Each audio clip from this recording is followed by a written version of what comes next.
अंतर्राष्ट्रीय हॉकी मैदान में 29 अगस्त से 7 सितंबर तक hero Asia cup hockey tournament का आयोजन किया जाएगा। इसको लेकर राजगीर स्पोर्ट्स एकेडमी को दुल्हन की तरह सजाया गया है। पूरे परिसर में सुरक्षा व्यवस्था चौक चौबंद कर दी गई है। वहीं खिलाड़ियों और दर्शकों की सुविधा को ध्यान में रखते हुए प्रशासन की ओर से विशेष इंतजाम भी किए गए हैं। इस प्रतिष्ठित टूर्नामेंट में कुल 8 देशों की टीमें हिस्सा ले रही हैं। इसमें भारत के अलावा चीनी, ताइपे, जापान, दक्षिण कोरिया, मलेशिया, बांग्लादेश और काजाकिस्तान की टीमें शामिल है। वहीं भारतीय टीम के कप्तान हरमनप्रीत सिंह ने प्रेस कॉन्फ्रेंस कर कहा कि इस टूर्नामेंट में भाग लेने वाली सभी टीमें बेहद मजबूत और संतुलित हैं। ऐसे में मुकाबले कड़े और दिलचस्प होंगे। उन्होंने यह भरोसा दिलाया कि भारतीय हॉकी टीम बेहतर प्रदर्शन करेगी और देशवासियों की उम्मीदों पर खरा उतरेगी।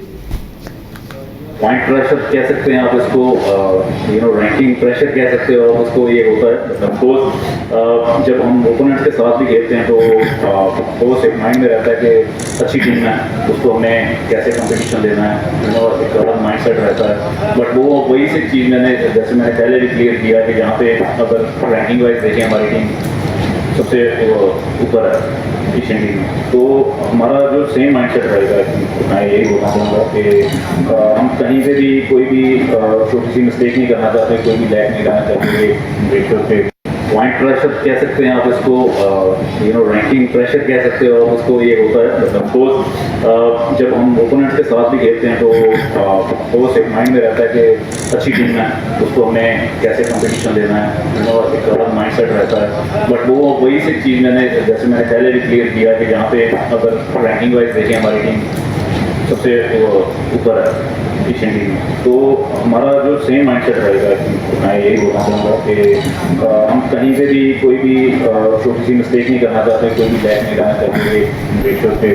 पॉइंट राहुल गांधी के वोटर अधिकार यात्रा के दौरान मंच से प्रधानमंत्री नरेंद्र मोदी और उनकी स्वर्गीय माता पर अपशब्द कहे जाने को लेकर विवाद गहरा गया है। केंद्रीय मंत्री राजीव रंजन उर्फ ललन सिंह ने कांग्रेस राजद पर लोकतंत्र के अपमान का आरोप लगाया है। ललन सिंह का कहना है कि जिस तरह से तेजस्वी यादव की रैली में अभद्र भाषा का प्रयोग किया जा रहा है, यह दर्शाता है कि विपक्ष कुंठित हो गया है। कि जो यात्रा है उस यात्रा में जिस तरह की भाषा और भद्दी गालियों का इस्तेमाल किया जा रहा है, वो दर्शाता है कि उनका कुंठा जो है बढ़ गया है, वो कुंठित हो गए। कौन सा राज बिहार में लाना चाहते हैं ऐसे रफियंस लोगों के साथ? यही राज था 90 से 2005 तक, जब उनके पिता तेजस्वी जी के पिताजी और माताजी का राज, वही राज लाना चाहते हैं। इस तरह की भाषा अपमानजनक और भद्दी गाली गलौज का इस्तेमाल करने का क्या मतलब? ये लोकतंत्र है क्या?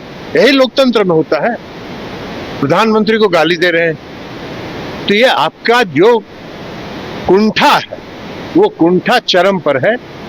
और आपके कुंठा का ये और हताश भी हो चुके, उनकी हताशा भी ये बताता है कि वो हताश हो चुके हैं। उनको लग रहा है कि अब यहाँ हम हारेंगे, तो अब ये गाली गलौज पर उतर आए। ये बिहार की धरती नहीं है। राहुल गांधी जी को पता नहीं है कि बिहार के लोग इस तरह की भाषा को पसंद नहीं करते हैं। और तेजस्वी यादव जी अपने पिताजी और माताजी के राज को लाने के लिए और वैसे ही लोगों को संगठित करके ये यात्रा चला रहे। मंत्री के खिलाफ अभद्र भाषा के इस्तेमाल को लेकर लोक जनशक्ति पार्टी की प्रवक्ता कुमारी सोनम ने गांधी मैदान थाना में रिपोर्ट दर्ज करवाई है। कुमारी सोनम का कहना है कि प्रधानमंत्री के पद और गरिमा के खिलाफ इस तरह की टिप्पणी अस्वीकार्य है और इसके लिए सख्त कार्रवाई होनी चाहिए।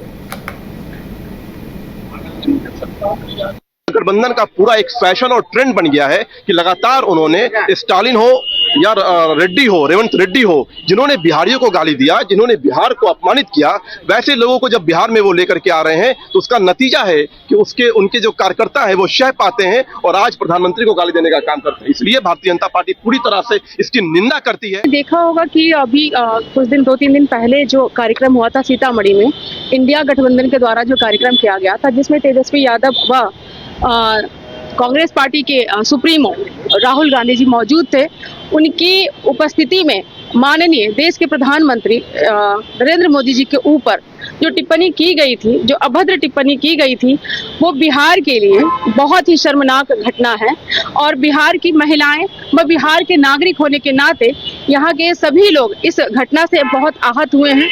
और चूंकि ये घटना इतनी ज़्यादा कहे तो शर्मनाक है कि मैं चाहती हूं कि जो भी इस कुकृत्य को कर रहे थे वहां पे मौजूद रहकर उनके ऊपर कानूनी कार्रवाई की जाए। गठबंधन का लोक जनशक्ति पार्टी रामविलास के प्रवक्ता प्रोफेसर विनीत कुमार ने राहुल गांधी और तेजस्वी यादव पर निशाना साधा है। उनका कहना है कि वोटर अधिकार यात्रा के दौरान राष्ट्रीय जनता दल और कांग्रेस के कार्यकर्ता प्रधानमंत्री नरेंद्र मोदी के खिलाफ आपत्तिजनक टिप्पणियां करते हैं और राहुल गांधी तथा तेजस्वी यादव इसका विरोध नहीं करते हैं। विनीत कुमार ने आपको बता दें कहा है कि अगर वे इसका प्रतिकार नहीं करते हैं तो दोनों इसके लिए जिम्मेदार हैं और जनता के सामने आकर माफी मांगनी चाहिए।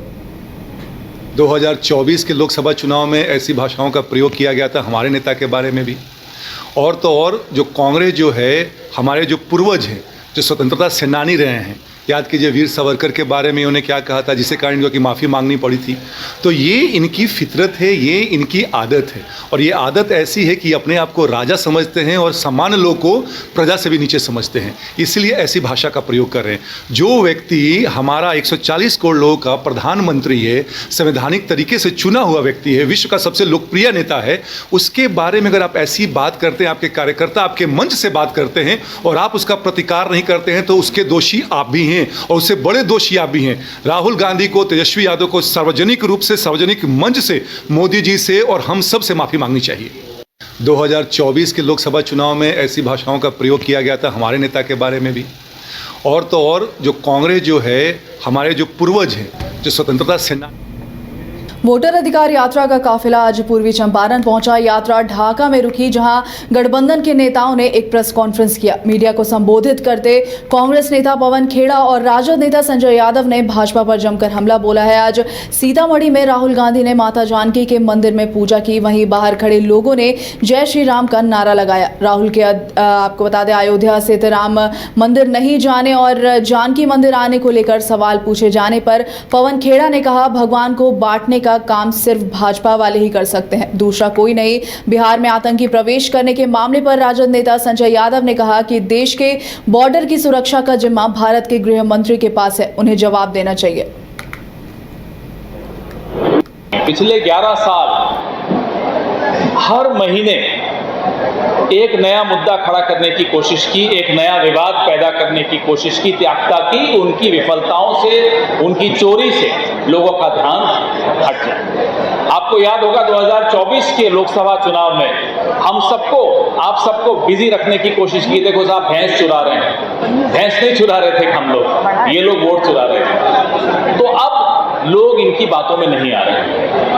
अब हम नहीं बोल रहे, अब तो लोग कह रहे हैं कि वोट चोर गद्दी छोड़। ये नारा हमारा नहीं है, ये नारा लोगों से आया है। पिछले 30 अगस्त को आरा के स्टेडियम में कांग्रेस नेता राहुल गांधी के वोटर अधिकार यात्रा को लेकर कार्यक्रम की तैयारी को लेकर बैठक की गई है। स्टेडियम में राहुल गांधी के साथ तेजस्वी यादव, दीपांकर भट्टाचार्य, मुकेश साहनी और महागठबंधन के सभी शीर्ष नेता और कार्यकर्ता मौजूद रहेंगे। वहीं पूर्व एमएलसी डॉक्टर अजय के आवास पर कांग्रेस कार्यकर्ताओं ने बैठक की है।